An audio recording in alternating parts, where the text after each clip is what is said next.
What's the worst example of favoritism you've seen at school? Senior year, I had this English teacher named Ms. Calloway, and she didn't even try to hide her favorite student, Amber, the principal's daughter. I'm not talking about mild favoritism like extra praise here and there. I mean full-blown, blatant rules don't apply to her favoritism. Amber could turn in assignments 2, even 3 weeks late, no excuses needed. Meanwhile, if the rest of us were even a day late, we'd lose 10% per day, no discussion. Once I turned in a poem 36 hours late because of a family emergency, and I watched my grade drop from a potential A to AC+.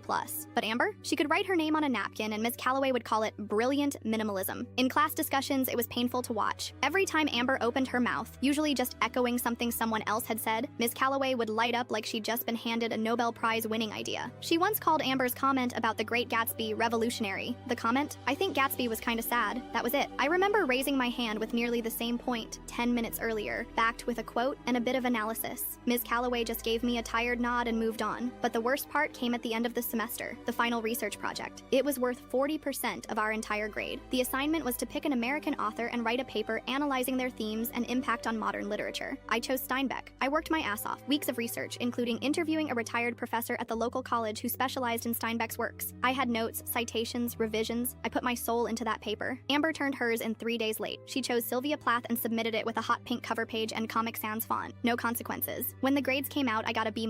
I was floored. I asked Ms. Calloway for feedback. She barely looked at me and said, "Your paper lacked originality." I was stunned. I'd gone out of my way to bring in original research and real interviews, while Amber, who turned hers in late, got an A+.